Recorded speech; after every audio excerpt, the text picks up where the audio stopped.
Hello everyone, welcome to my channel Sonali and October girl.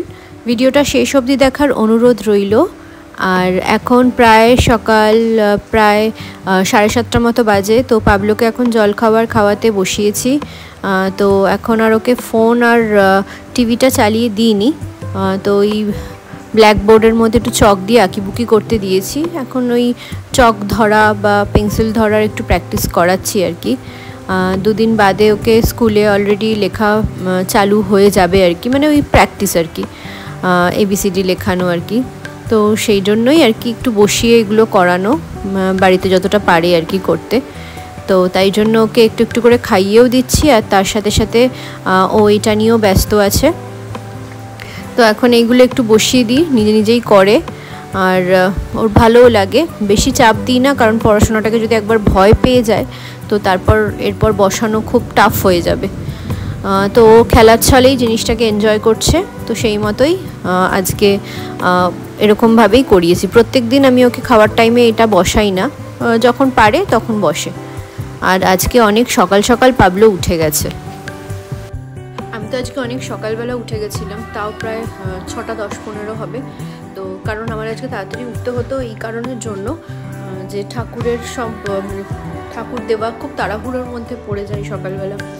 ঠাকুর দেওয়া, তারপর সরস্বতী ঠাকুরকে ওই জায়গাটা পুরোটা পরিষ্কার করা, তারপর ঠাকুরের বাসনগুলো ধোয়া যেগুলো বের করেছিলাম, তো সেটার জন্য তাড়াতাড়ি উঠতে হয়েছিল।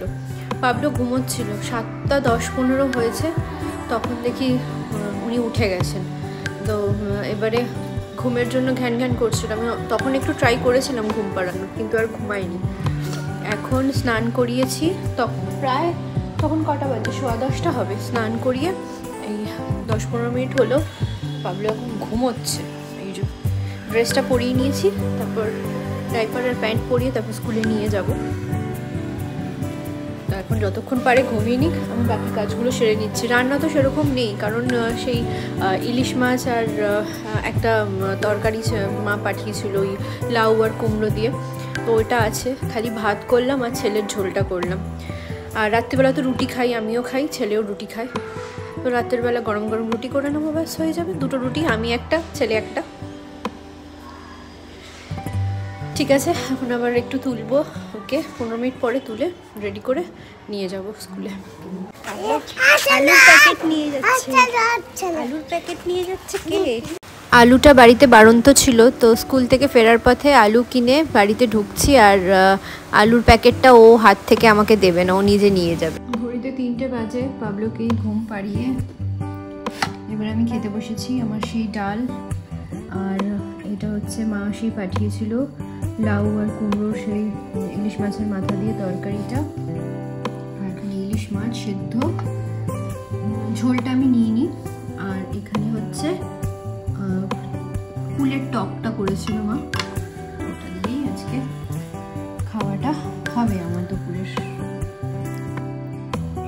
আজকে আর দুপুরে রেস্ট নেব না, দুপুরে কোনোদিনই ঘুমাই না।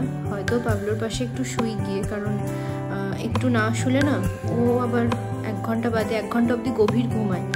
তারপরেই ব্যাস, পাশে যদি কাউকে না পায়, বিশেষ করে আমাকে বা মাকে, এখন তো আমি খুব অভ্যাস হয়ে গেছি ওর, আমাকে পাশে না পেলেই উঠে পড়ে। আর যেহেতু আর কেউ নেই এখানে, আমি একাই থাকি ওকে নিয়ে, তো তার জন্যে। আর কি ইচ্ছা আছে, অনেকগুলো জামা কাপড় কেচেছিলাম, 2 দিনের জামা কাপড় কাচা, তো সেইগুলো তুলবো।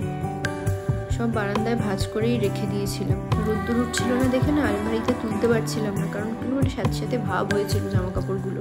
আর ওই অবস্থায় যদি আলমারিতে তুলি পুরো ড্যাম বন্ধ হয়ে যাবে। ওই জন্য আজকে ভালো করে রোদ্দুর দিয়েছি 2 দিনকার জামা কাপড়গুলো দিয়ে, এখন তুলে নেবো। ওই 4টে বাজতেই আবার অন্ধকার হয়ে আসবে। আর আমাদের এখানে বড্ড মশার প্রবলেম। তো এবার ভাবছি ওই পাবলোর বাবা এলে এই জানলাটায়, ওই ঘরের জানলায় আর বেডরুমের জানলাটায় ম্যাটগুলো লাগিয়ে নেবো, নেট লাগিয়ে নেবো। মারা গেছে, নেটটা লাগিয়ে নেবো, তাহলে কি গরমকাল তো জানলাটা খোলা রাখতে পারবো, নাহলে বিভৎস মশা এখানে।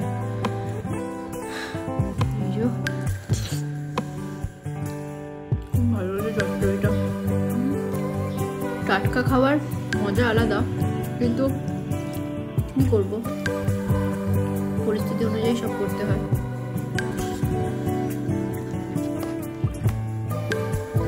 দারুণ হয়েছে, কোনো মশলা পড়ে না, তাতেই এত স্বাদ। এই হচ্ছে আমাদের বাঙালিদের ইলিশ মাছ।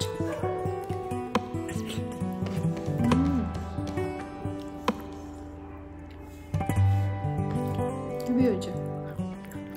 আজ সন্ধ্যাবেলা পাবলোকে নিয়ে বসাবো। এই সরস্বতী পুজোর পরের দিনকে দোয়াত কলম দিয়ে লিখতে হয় না, ওম সরস্বতী দেব্যাই নমঃ, তো ওইটা আজ পাবলোকে লেখাবো। সকালবেলা তো তাড়াহুড়োর মধ্যে না, আর ওর আজকে ঘুমটা ঠিক মতো হয়নি সকালে, তার জন্য স্কুলে যাওয়ার আগে দেখলেই যে ঘুম পাড়িয়ে দিয়েছিলাম ওকে, তো ওই জন্য সময় ছিল না। তাই সন্ধ্যেবেলা জামা কাপড় ছাড়িয়ে অন্য মানে ধোয়া জামা কাপড় পরিয়ে আর কি ওকে ওটা লেখাবো। পাবলোর মাথার চুলটা বেশ বড় হয়ে গেছিল, তো তার জন্য ভাবলাম ওকে একটু কাটিয়ে নিই, ছোট ছোট করে নিই, কারণ এত লাফালাফি করে ঘেমে যায়, যার জন্য মাথার ঘাম বসে ভীষণ ঠান্ডা লেগে যায়। আর চুল কাটানো তো নয়, এটা পুরো একদম একটা যুদ্ধ। তো এই ফার্স্ট টাইম পাবলোকে কোনো স্যালুনে নিয়ে এসে একা একাই কাটাচ্ছি। তো একটু একটু কাটছিল, আবার চুপও ছিল। তো একবার এক্সপিরিয়েন্স করলে আশা করি পরের বার এলে আর কান্নাকাটি করবে না, কারণ ও জিনিসটা এখন আস্তে আস্তে বুঝতে শিখেছে আর কি, যে চুল কাটতে হয়। আর চুল টুল কাটিয়ে এসে জামা কাপড় চেঞ্জ করে এখন একটু বসিয়েছি ওই যেটা লিখতে হয় আর কি। তো একদম দেখলাম এটা শুকিয়ে গেছে দুধটা, তো যতটুকু আর কি লেখা যায় ওই একটু হাত বোলানোর মতো পাবলোকে একটু লিখিয়ে দিচ্ছি। জানি এখন পাবলো এগুলো কিছু বুঝবে না, তবে এই ভিডিওগুলো যখন ও পরে দেখবে তখন ওর কাছে এটাও একটা স্মৃতি হয়ে থাকবে। তাই প্রত্যেক বছরই এরকম নিয়মগুলো মেনে চললে আর কি ও এই নিয়মের মধ্যেই মানে ওর মনে থাকবে আর কি। তো সেই জন্যই এইগুলো করা। আর লেখা একদমই হচ্ছে না, তো ওই যতটুকুই আর কি হাত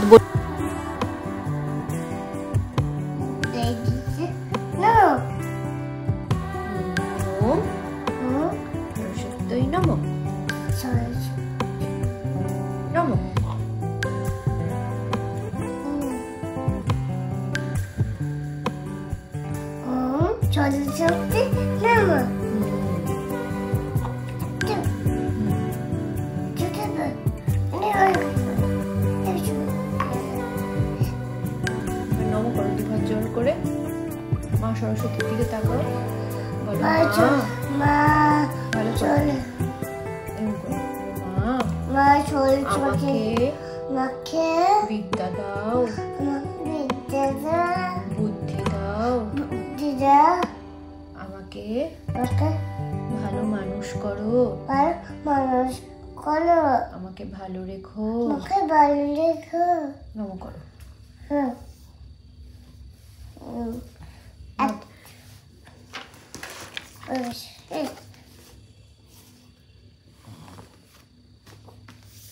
পাবলোকে খাওয়ানো হয়ে গেছে, আমারও খাওয়া হয়ে গেছে। আমি বাসন মাজছিলাম আর তখন আমার ছেলে এই ভিডিওটা করেছে, তো ভাবলাম এই ভিডিওটা দেখেই আজকে ভিডিওটা এখানে এন্ড করে দেবো।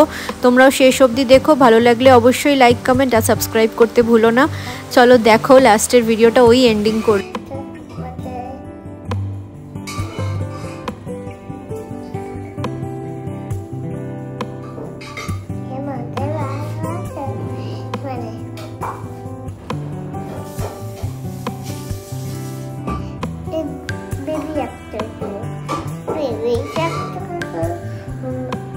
Bye